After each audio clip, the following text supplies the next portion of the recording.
Welcome to this week's lecture on rural resilience. My name is Karina Martina Zupac and I work at development agency Koziansko in Slovenia. The title of the lecture, Community Animation and Placemaking, is composed of words that are familiar to us and others that are not. The word community is probably easy to understand but hard to implement, which is why I asked my co-workers what a thriving community should embrace. Common good, responsibility, connection, friendship, support, security, accepting differences, strength, connectivity. It was far from easy getting there in front of camera, but it was somehow placemaking in its simplest form. It was quick, simple, fun, and most of all connected us. This lecture is a practical guidance or a roadmap to how towns and villages can help themselves to prosper and become resilient. I'm going to use projects that took place in my hometown Shinturi in Slovenia and try to explain some theory behind it. However, this cannot be done from my office. I need to go on a field trip. The concept behind the placemaking movement originated in 1960 when American-Canadian journalists and American urbanists provoked a groundbreaking idea about designing cities that curate to people rather than emphasize automobile connectivity. Their works focus on lining up neighborhoods and inviting public spaces. So placemaking originates as a critique for planning that becomes divorced from people and focuses on transportation. It started as a movement that is now rooted in the international agenda. In September 2015, United Nations General Assembly adopted the blueprint, Transforming Our World, the 2030 Agenda for Sustainable Development, to tackle persistent global challenges of poverty, inequality, and climate, among others. The agenda is collectively expressed in 17 Sustainable Development Goals, and in Goal 11 calls for nations to develop cities and human settlements that are inclusive, safe, resilient, and sustainable. But before hearing the definition of placemaking, we need to understand the difference between space and place. Space is an open area, whereas a place is a part of space and gains identity and value through its components. Place is associated with the presence of memories, whereas space is the emptiness that exists. Let us look at the Maslow hierarchy of needs. Maslow developed a classification system to demonstrate the universal needs of human beings. To move upwards in the pyramid, it is necessary to satisfy the needs of the lower level first. In the light of placemaking, the same principles apply. The municipality will make sure the public space is clean, safe, and has basic maintenance. This only offers the fundamental layers of Maslow pyramid. For a functional space to turn into an attractive and welcoming place, co-creation with the community is needed. So, this is a square in front of a town hall. In a month, it will look completely different because of a community action. By inviting schools, societies, and public institutions to decorate undecorated Christmas trees, we create Christmas spirit in town. We give people an incomplete design and leave room for co-creation because we want to become an inclusive town.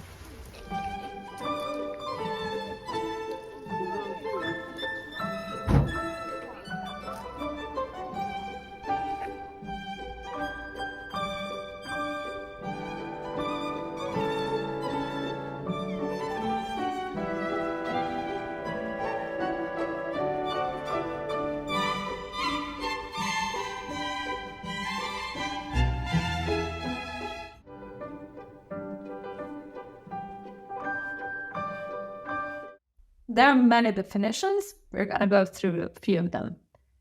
Placemaking is an approach to urban planning and design that focuses on the people who use a space, rather than just the physical structures or buildings. The idea is to create places that are not just functional, but also beautiful and meaningful to the people who live, work, play, and do business there. Another one. Placemaking inspires people to collectively reimagine and reinvent public spaces as the heart of every community, strengthening the connections between people and the places they share. Placemaking refers to collaborative process by which we can shape our public realm in order to maximize shared value. More than just promoting better urban design, placemaking facilitates creative pattern of use, paying particular attention to the physical, cultural, and social identities that define a place and support its ongoing evolution. And another one, a holistic approach that recognizes the importance of people-centered and context-sensitive design in creating vibrant and resilient places. So just to simply put, it is about centering the public space around the people.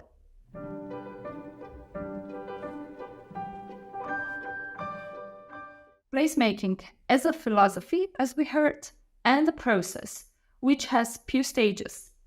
To start rolling this placemaking process, the initiative should be made. This is how we define place and stakeholders.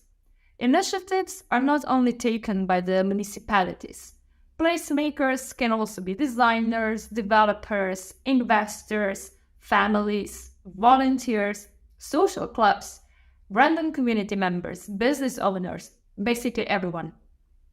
The next step is to evaluate space and identify issues, which means observing, listening to, and asking questions the people who live, work, and play in that particular space in order to understand their needs and aspiration for the space and for the community as a whole. Another very important aspect of this collaborative process is leading people to actually share the needs and desires of the community so that they can be taken into account and eventually forming a vision. With short-term experiments, public space can be tailored to meet those needs. Initiative can be temporary, but it can grow from temporary to permanent with ongoing evaluation and new improvements.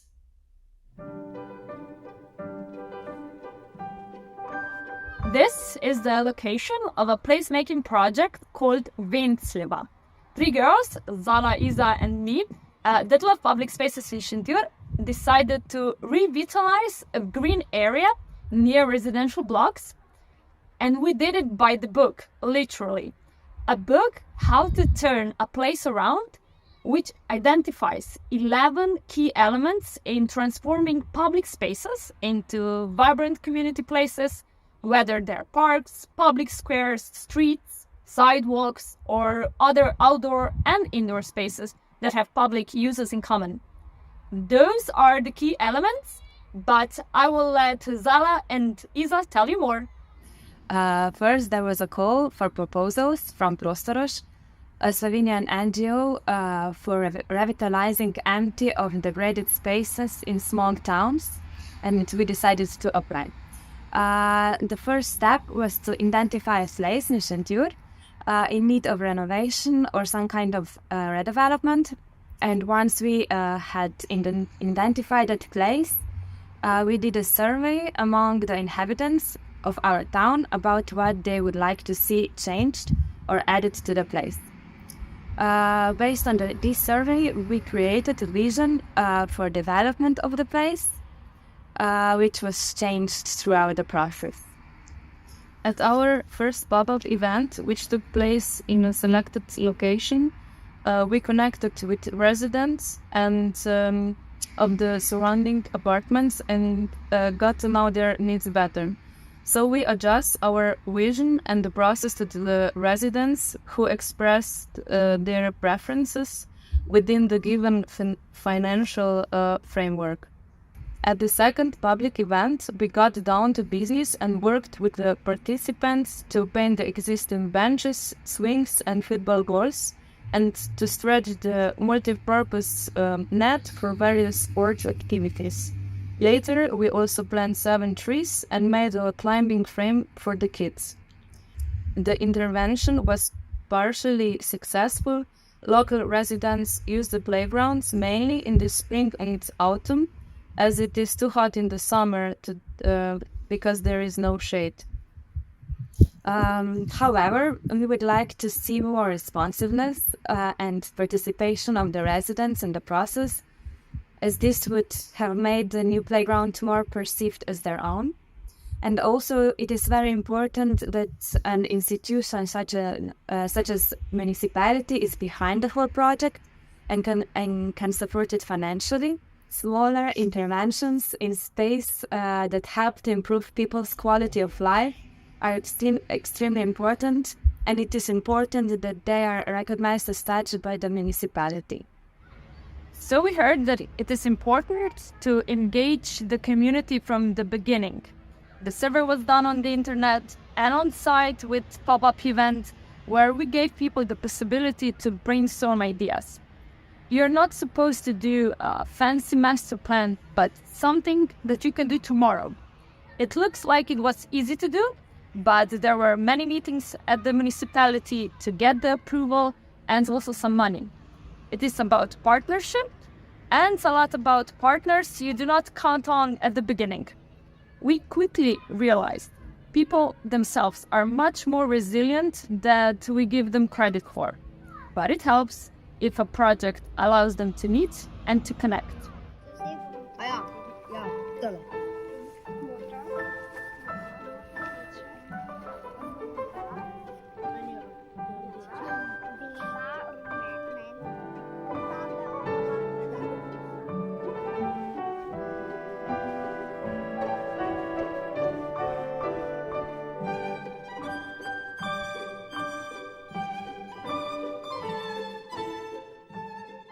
Here, the idea was to promote the town during the tour of Slovenia. St. George and the Dragon were racing on old bikes and St. George was winning. But to make St. George move, one set of hands was not sufficient. Many hands were needed, and people were asked to come. But with such events, there is always a question that arises in your head. What if no one comes? Sometimes you have to have faith that because of your previous good actions, people will support your next vision, and the weather as well. A resilient community will show up in times of challenges, even those simple ones.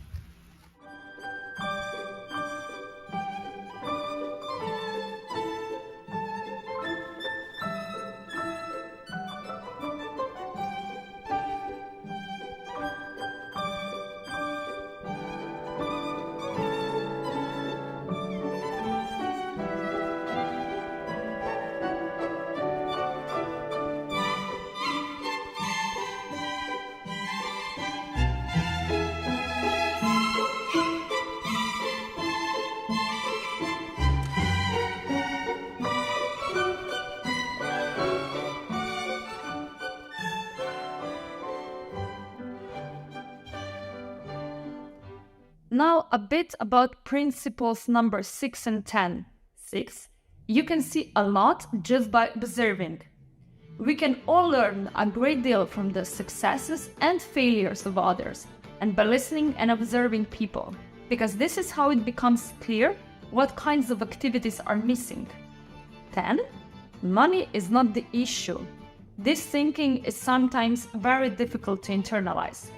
Local musician Primož started small music events not knowing how all the cost will be covered. So people were invited to bring beverages and snacks, and free donations were welcomed. And in the end, it was enough to pay the invited musicians for their performance. Let's hear more from Primož. In recent years, there was a shortage of concerts in our community, and we didn't really have the funds to finance a concert by ourselves. Then I heard about this festival called the Couch Festival, which is based around voluntary work and donations, and the concept was really appealing because you can host the festival in your living room. So we applied and made the event without really knowing how the community would react. But it was received surprisingly well, probably because of its openness and because the community lacked such events, which is why we decided to apply again next year.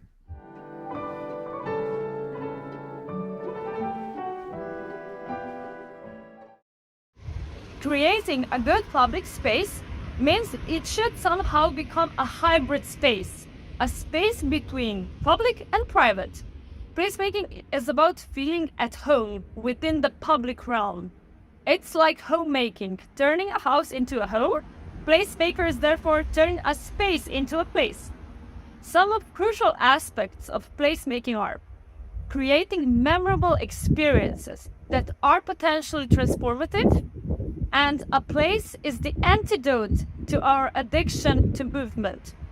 So, for example, every year around New Year's Eve, we ask primary school children to make videos with New Year wishes and project them on a house where many cultural clubs have their own space.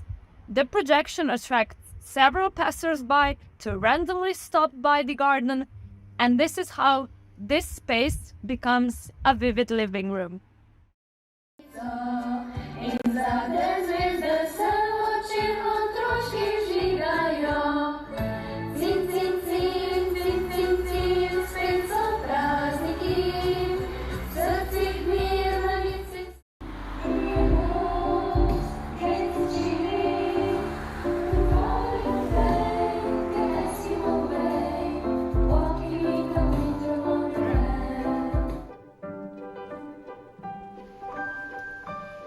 Now, let's evaluate a placemaking project not by the book, but by what my colleagues said a community should embrace. Words that they used in the video at the beginning of today's lessons were common good, responsibility, connection, friendship, support, security, accepting differences, strength, connectivity. I'm trying to show that because we are born with an inner ache for home, the community is an expert placemaker without even knowing it. This is the venue of Kur Bazaar, a culinary and cultural bazaar, an event where people who moved to our town from all over the globe share their culture and food. It all started with a Peruvian guy knocking on my office door saying he would like to present his country but has no idea how. So the organizer offered the support and a frame where all the connection happened. People need those entry points, places to stop and meet, places for conversation and exchange, or just to sit and watch the world go by. Places that are safe and welcoming for everyone of all generations, abilities, cultures, and backgrounds.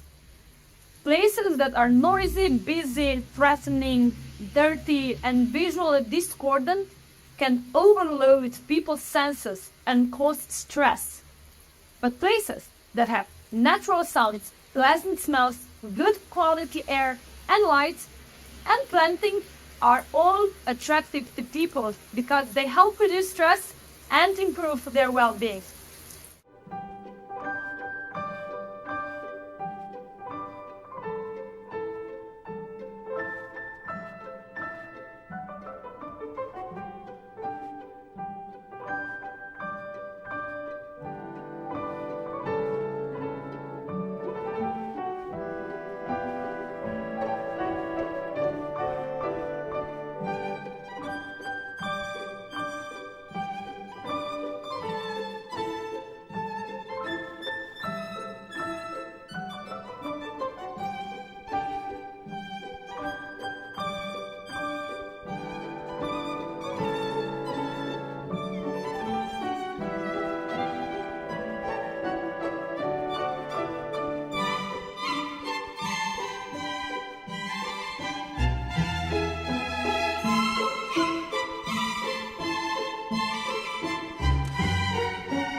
when a space encompasses 5 I's.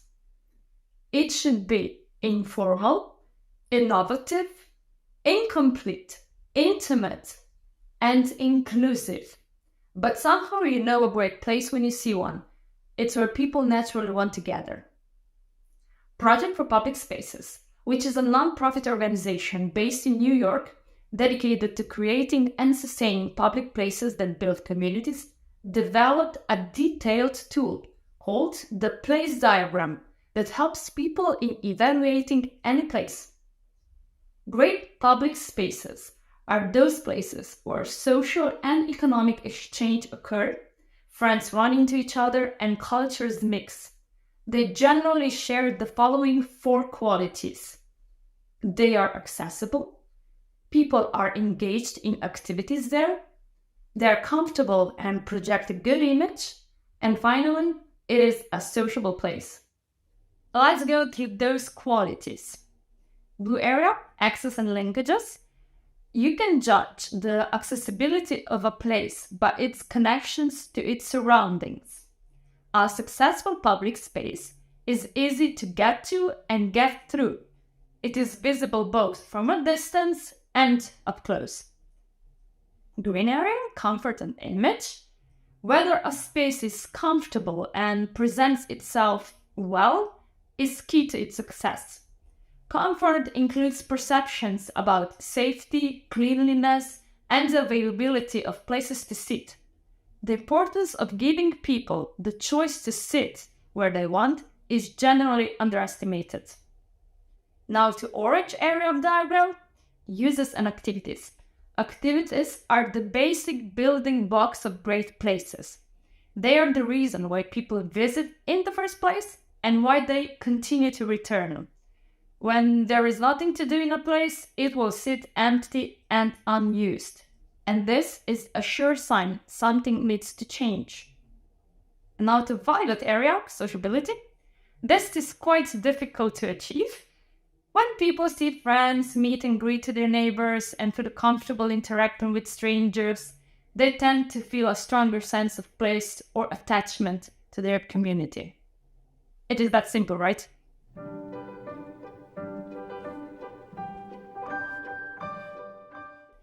People will ask you quite often why we should do placemaking. The answer that you're making a community great and resilient is usually not convincing enough. Here are some benefits that are simple to understand and explain.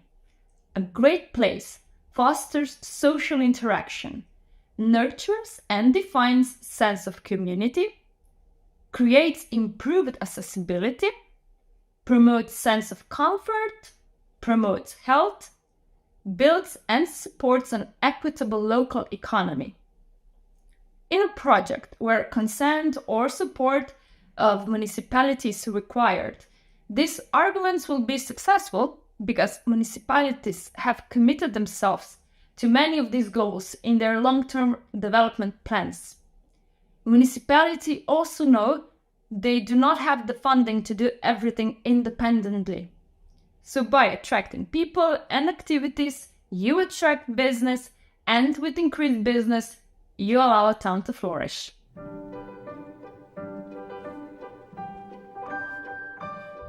The Power of 10 Plus is a concept project for public spaces developed to evaluate and facilitate placemaking at multiple town scales, because towns and villages succeed or fail at human scale, and this scale is often overlooked.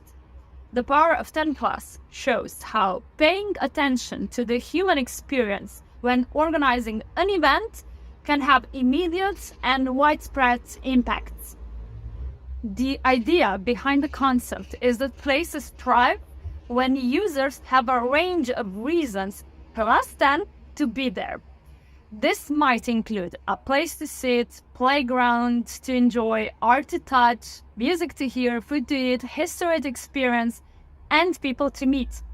Ideally, some of these activities will be unique to that particular place, reflecting the culture and history of the community. Further, when towns contain at least 10 of these destinations, their public perception began to shift amongst both locals and tourists, and towns become better equipped for generating innovation and resilience. The Power of 10 Plus offers an easy framework that encourages residents and stakeholders to revitalize town or village life, and it shows big things can be accomplished by starting at the smallest scale. What if a neighborhood had 10 places that were that good? What if a town could have 10 such neighborhoods? We can go even further. We can apply this idea on a regional scale by linking towns, and so creating a collection of interesting communities. We tried to put in motion 10 Plus framework at this year's annual Pumpkin Fair. That was quite a challenge. Let's go together. 1. Cultural program that involved seniors, kids, folklore dancers. 2. Creative workshop for kids. 3. Culinary workshop. 4. Free pumpkin soup and autumn coffees. 5. Games for kids. 6. Exhibition of mushrooms. 7. Exchange of second-hand clothes. 8. Competition in the heaviest, smallest, prettiest pumpkin and the prettiest stand. 9. Nearby exhibitions and museums were opened. And number 10. A lot of places to sit. We asked people after the event what they missed and what worked well, and the next time we'll try to incorporate those new ideas. It really comes down to offering a variety of things to do in one spot at the same time, because this is how you make a place more than just some of its parts.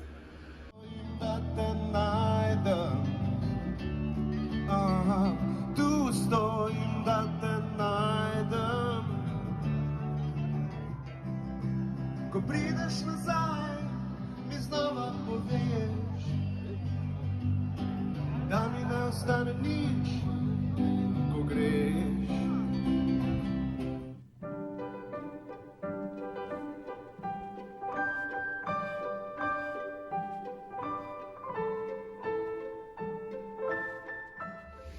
Community is something that you have to create and nurture. Just as you furnish our private places, we furnish our public one. Last year, we furnished a new underground passage that links the primary school Vania Madaya to sports areas. The bottom-up approach works, but Placemaker can be a super top-down employee as well. The idea came top-down, straight from the menu. The creative concept for the wood mural was done bottom-up by local artists, and it was carried out by more than 60 people. We recreated traditional Slovenian pattern that looked like pixels while presenting the cultural and natural heritage of our town.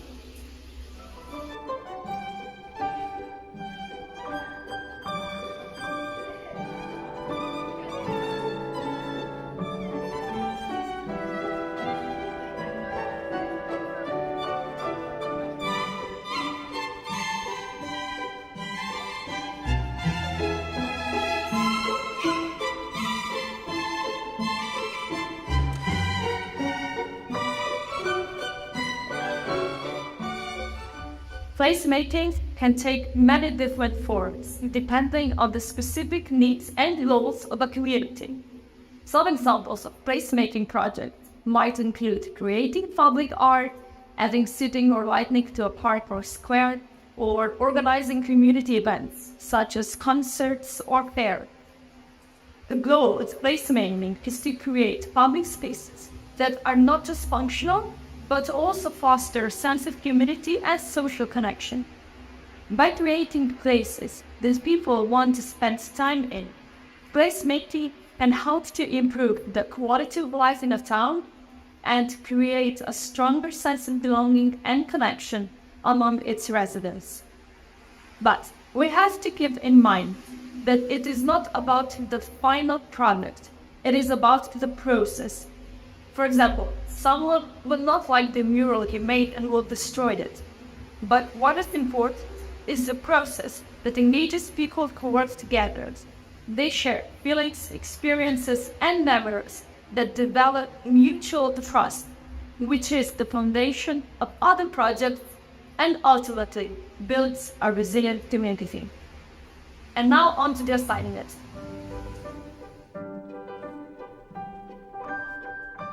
Weeks 7 and 8 will have a common assignment, which is going to be presented during the next week's tutorial session by Professor Irma and I. But until then, I invite you to imagine one placemaking project that took place in your area in which you actively participated or just heard of. Please also reflect on those questions.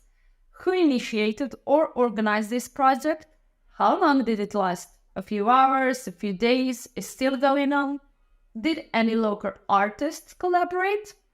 What worked well and what was challenging? And what would you do differently after listening to today's lesson? Please also prepare a photo of this project, or at least the place where it happened. Because sometimes all that is left of a project are good memories captured in photos. Sharing them on the internet also helps spread the spirit of connectivity and belonging. But more about that in Irma's lesson, which will also be centered around seniors. For a little introduction, I asked my art students at the Adult Education Center Shintür what the community means to them. And these are their answers.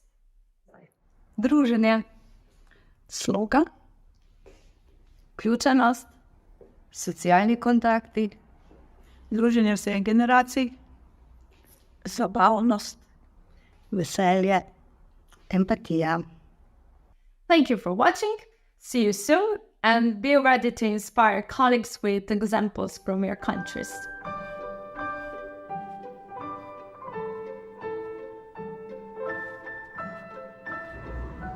I will give you a short tour guide.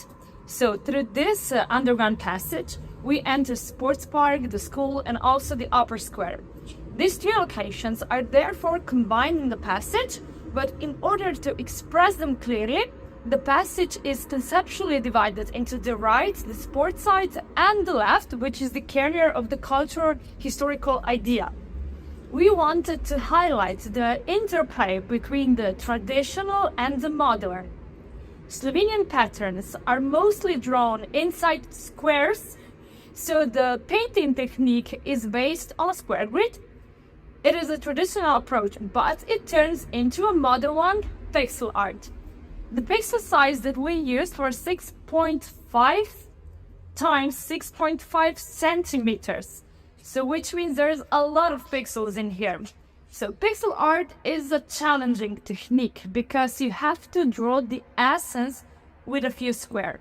Each pixel carries a lot of information. For example, one gray pixel that we will see at the top of Rosevna Hill represents a tower, and 5 pixels on the Risi Hill represent a castle. So this is where the culture part starts. It starts with Slovenian national flag and coat of arms. So this traditional Slovenian pattern smoothly transformed to pixel art, and the national idea goes to local. Here we can see 2 very important hills for our locality. It is Risi Hill and Rosevna Hill. We recognize those 2 hills by looking closely. This is a castle that I've been telling you about, so we know this is Risi. And this is in violet. Those violet pixels represent special flower that grows on the Rosevna. It is Erica, and on top we have this little gray pixel that represents Tallinn. But in front we can see a story going on. This is the story of the creation of our town. It's the story of St. George. So here is a white horse and St. George that is fighting a big dragon. Underneath we can also see very important lake in our area. This is Slivniško jezero. We actually call it Kozjansko Sea. The passage tells also a story of music. Shintür is now known as town of music, and this is why the vertical piano keyboard is painted here. We also painted the front of the train engine that is located in a local museum because it shows the importance of Southern Railway because it brought huge and rapid development to the region. And here continues the music story. Those men represent members of very famous and important Slovenian family, Ipavets. They were composers and doctors, but passers-by can be confused. They might be another musicians. They might be the members of a gospel group and a music quartet. So we let them decide. And here are painted kids that go to school because this is the direction where kids usually go to school. But besides kids, we can see still other very important features that represent our town. Here is the flower. It is a protected flower that grows in time of Easter. This represents a compass, and it is trying to see a story about important Slovenian geographer and cartograph Blažkocin. And here is a special variety of apple that is called bogatinka. If we translate it, it might be translated like a rich lady. So here is the school, and the kids go to school, and when they finish the school, they are allowed to go to the sports park. So here we can see some sports elements, but they're not randomly put there. They actually form a shape of something. And if we look closely, we can see that those tennis balls can form kaplisa. And this one, the basketball, represents, just say it is a letter E. And the pool, it's the letter M. And here is the biker. On the bike, letter T. A leg and a football represents J. The athlete, it's letter U. And here is the target point that says R. And when you read all those letters, it's the name of our town. It is Šentjur.